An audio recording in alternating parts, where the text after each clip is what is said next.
আসসালামু আলাইকুম রহমতুল্লাহ বরাকাতুহ। আলহামদুলিল্লাহ ওয়াসসালাতু ওয়াসসালামু আলা রাসূলিল্লাহ ওয়া বা'দ।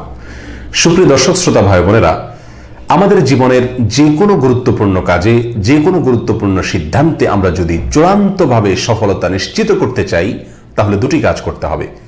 তার একটি হলো সংশ্লিষ্ট কাজ শুরু করবার আগে, আরেকটি কাজ হলো পরে।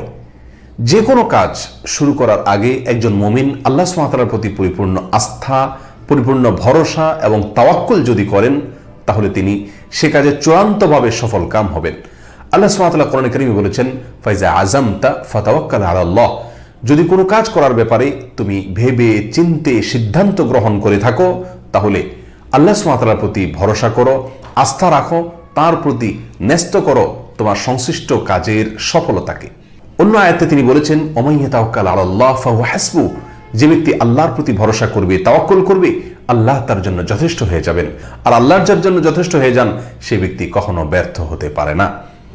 আর সংশ্লিষ্ট কাজ শেষ করার পরে যে কাজটি করতে হবে তা হলো, সে কাজের যেই ফলাফলই আসুক না কেন, সেই ফলাফলে সন্তুষ্ট থাকতে হবে।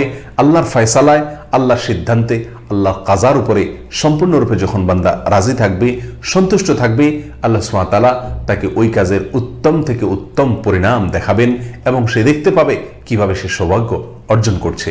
সুতরাং যে কোনো কাজ করার আগে এবং ভেবে চিন্তে পরামর্শ করে ইস্তেখারা করে সিদ্ধান্ত গ্রহণ করার পরে আল্লাহর প্রতি পরিপূর্ণ আস্থা রাখতে হবে, ভরসা রাখতে হবে, তাওয়াক্কুল করতে হবে এবং নিশ্চিত থাকতে হবে যে আল্লাহ সুবহানাহু ওয়া তাআলা আমার জন্য কল্যাণের ফয়সালা করবেন, কারণ আমি তার উপরে ভরসা করেছি। আর কাজটি সম্পাদিত হওয়ার পরে, শেষ হওয়ার পরে তার বাহ্যিক ফলাফল যাই হোক না কেন, সম্পূর্ণরূপে আল্লাহর প্রতি সন্তুষ্ট থাকতে হবে। মনে রাখতে হবে, যেহেতু আমি আল্লাহর উপর তাওয়াক্কুল করেছি কাজটি শুরু করার আগে, অতএব আল্লাহ সুবহানাহু ওয়া তাআলা আমাকে সফলতা দেবেনই। বাহ্যিকভাবে যদি আমার সে কাজে সফলতা আমি নাও দেখতে পাই, নিশ্চিতভাবে জেনে রাখতে হবে চূড়ান্ত সফলতা আমার জন্য অপেক্ষা করছে, এর ভেতরেই আমার জন্য মঙ্গল নিহিত আছে। আল্লাহ সুবহানাহু ওয়া তাআলা আমাদের সকলকে সকল কাজে, সকল সিদ্ধান্তে এভাবে সফল কাম হওয়ার তৌফিক দান করুন, সার্থক হওয়ার তৌফিক দান করুন। আসসালামু আলাইকুম ওয়া রাহমাতুল্লাহি ওয়া বারাকাতুহু।